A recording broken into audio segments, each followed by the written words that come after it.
Hi hello नमस्कार, मी कल्पना. माझ्या चॅनलवरती तुमचं खूप खूप मनापासून स्वागत करते. आज आपण पांढऱ्या वाटाण्याची भाजी करणार आहोत. ती रस्सा भाजी, पण कोणताही मसाला तयार न करता अगदी साधी सोपी रेसिपी आहे. हे वाटाणे घेतले जे रात्रभर मी भिजत घातले होते.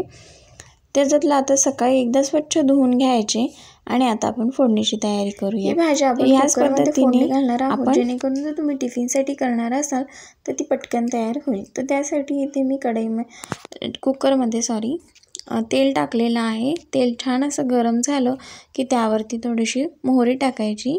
मोहरी छान अशी फुलू द्यायची, नाहीतर मोहरी भाजीमध्ये कचकच लागते.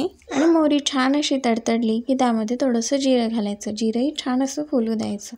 आणि जिरं छान असं फुललं की त्यामध्ये आपण मोठ्या आकाराचे 2 कांदे बारीक कट करून घेतलेले आहेत, ते आपण इथे घालणार आहोत. आता हे कांदा छान असं तेलावरती सोनेरी रंग, म्हणजे अगदी खूप सोनेरी नको, पण थोडासा सोनेरी रंग येईपर्यंत आपण हा कांदा परतवून घ्यायचा आहे. कांदा छान असा परतला की त्याच्यामध्ये आपण 1 टोमॅटो बारीक असं कट करून घातलेला आहे. तुम्हाला जर भाजी अजून थोडी आंबट हवी असेल तर तुम्ही टोमॅटोचं प्रमाण अजून वाढवू शकता. त्यामुळे इथे 1 टोमॅटो मी बारीक कट करून आता हे सुद्धा व्यवस्थित असं आता हे दोन्ही मिक्स करून छान असं तेलावरती परतवून घ्यायचं. आता आपण यात टाकणार आहोत सुके मसाले, ज्यामध्ये सगळ्यात पहिल्यांदा मी मिरची पावडर टाकलेला आहे. जी कोणती तुमच्याकडे कलरची असेल तिखटाप्रमाणे कमी जास्त करू शकता. आणि आपण आता मिरची पावडर टाकल्यानंतर त्यामध्ये थोडीशी हळद टाकलेली आहे. तर इथे मी मिरची पावडरपेक्षा सुद्धा जास्त प्रमाण जे घेतलेलं आहे त्याचं म्हणजे कांदा लसूण मसाला. कांदा लसूण मसाला टाकला की या भाजीची चव अजून छान येते. जर आता कांदा मसाला नसेल तर तुमच्याकडे जो आपण नेहमी मसाले भाज्यांना वापरतो, काळा मसाला असू दे किंवा जो कांदा लसूण मसाला असतो किंवा काळा मसाला असतो किंवा गोडा मसाला असतो, तर त्यापैकी तुम्ही कोणताही मसाला जो तुमच्याकडे आहे तो तुम्ही इथे वापरू शकता. कारण ही भाजी खूप छान लागते जेव्हा आपण मसाला म्हणजे आता तिखटापेक्षा सुद्धा मी मसाल्याचं प्रमाण इथे जास्त ठेवलेलं आहे. तर इथे आपण हे व्यवस्थित मस्त असं तळून घ्यायचं, कारण जितके आपण छान मसाले तळतो तितकीच भाजीला चव अजून जास्त येते. तर या पद्धतीने आपण तळून घेऊया. तर इथे मी पाणी टाकलेलं आहे थोडंसं, कारण काय होतं की गॅस जेव्हा आपण ऑन करतो तेव्हा कमी जास्त थोडंफार प्रमाण इकडे तिकडे होतं. त्यामुळे तुमचे मसाले जे आपण तळतो ते तळताना करपू नये, ह्यासाठी इथे मी थोडंसं पाणी टाकलेलं आहे, जेणेकरून टोमॅटो आणि कांदा हे व्यवस्थित असं मॅश होतं आणि व्यवस्थित शिजलंसुद्धा जातं आणि मसालेसुद्धा व्यवस्थित तळले जातात. तर ह्या पद्धतीने थोडंसं असं मसाले आणि सगळं व्यवस्थित तळून घ्यायचं. पण मग आतमध्ये थोड्या वेळाने असं हलवत राहायचं, जेणेकरून ते तळाला चिकटणार नाही. ते आपले सगळे मसाले तळून झालेले आहेत.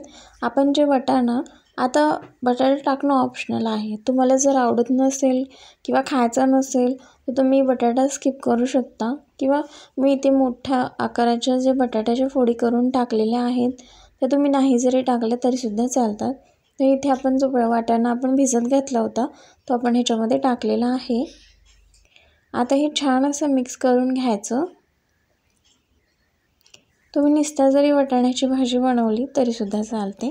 तर इथे आपला वाटाणा आणि जे मसाले आपण होते ते मिक्स करून घ्यायचे व्यवस्थित. आता ह्यामध्ये पाणी टाकून मिक्स करून घ्यायचं. जर तुम्हाला भाकर किंवा भातासोबत जर खायची असेल तर पाण्याचं प्रमाण तुम्ही वाढवू शकता, आणि जर तुम्हाला चपातीसोबत किंवा घट्टसर खायची असेल तर तुम्ही पाण्याचं प्रमाण कमी, म्हणजे आपल्याला जेवढं शिजण्यासाठी लागणार आहे भाजी तेवढंच तुम्ही पाण्याचं प्रमाणसुद्धा ठेवू शकता.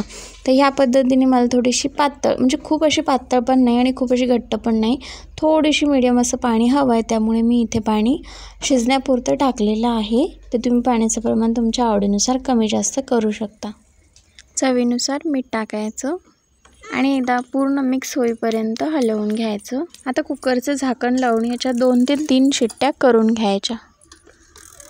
कुकरची शिट्टी करताना पहिली जी शिट्टी आहे ती हाय गॅसवर करून घ्यायची, आणि नंतरच्या ज्या शिट्ट्या 2 आपण करणार आहोत त्या लो गॅसवरती करून घ्यायच्या.